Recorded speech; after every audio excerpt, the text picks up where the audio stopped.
विलक्षण साधना। सबरी भगवान की परम भक्ता थी। पहले वह सबर जाति की एक भोली भाली लड़की थी। सबर जाति के लोग कुरूप होते थे, परंतु सबरी इतनी कुरूप थी कि सबर जाति के लोग भी उसको स्वीकार नहीं करते थे। माँ बाप को बड़ी चिंता होने लगी कि लड़की का विवाह कहाँ करें। ढूंढते ढूंढते आखिर उनको सबर जाति का एक लड़का मिल गया। माँ बाप ने रात में सबरी का विवाह करके उसको रात में ही विदा कर दिया।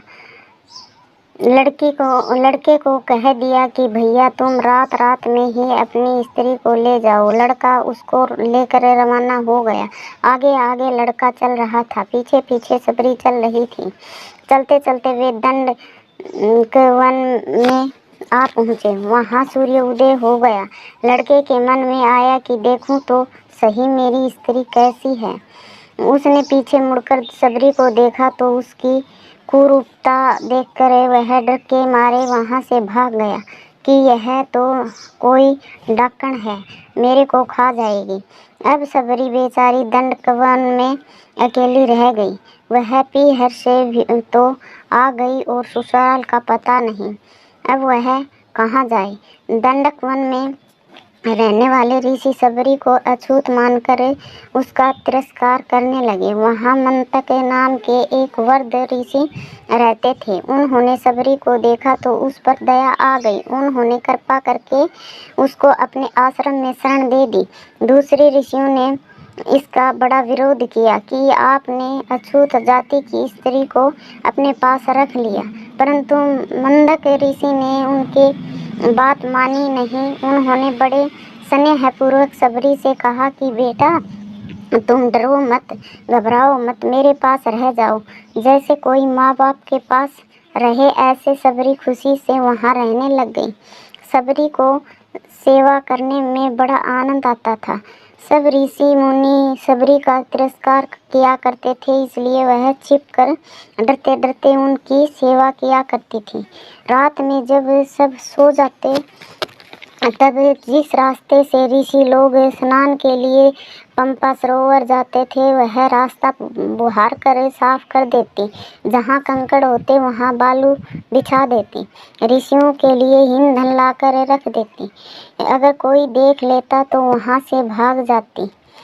वह डरती थी कि अगर मेरी छाया ऋषियों पर पड़ जाएगी तो वे अशुद्ध हो जाएंगे। इस प्रकार ऋषि मुनियों की सेवा में उसका समय बीतता गया। आखिर एक दिन वह समय आ पहुंचा जो सबके लिए अनिवार्य है। मंतक ऋषि का शरीर छूटने का समय आ गया।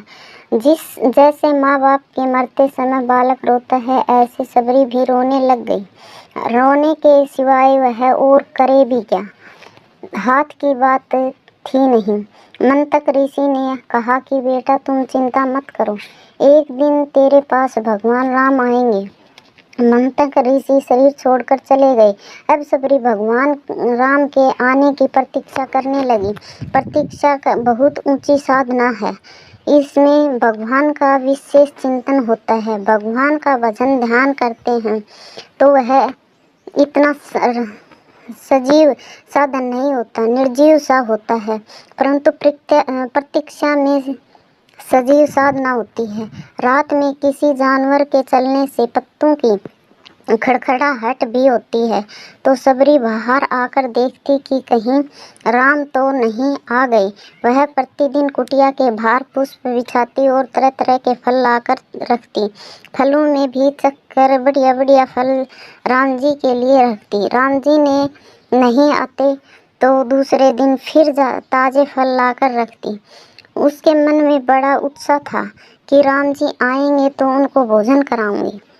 और प्रतीक्षा करते करते एक दिन सबरी की साधना पूर्ण हो गई। मुनि के वचन सत्य हो गए। भगवान राम सबरी की कुटिया में पधारे।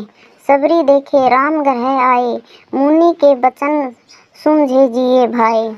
दूसरे बड़े बड़े ऋषि मुनि प्रार्थना करते हैं कि महाराज हमारी कुटिया में पधारो, पर भगवान कहते हैं कि नहीं, हम तो सबरी की कुटिया में जाएंगे। मोटा मोटा मुनिना आश्रम मुखी ने सबरी ने घेर जाए छेरे। वालों भक्ति तणे वस थाए छेरे। जैसे सबरी के हृदय में भगवान से मिलने की उत्कंठा लगी है, ऐसे ही भगवान के मन में सबरी से मिलने की उत्कंठा लगी है। भगवान का स्वभाव है कि जो उनको जैसे बजता है वे भी उसको वैसे ही बजते हैं।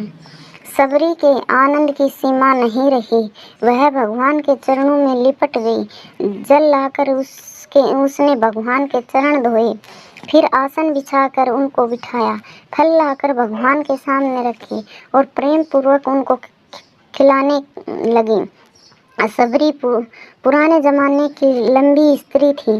राम जी बालक की तरह छोटे थे।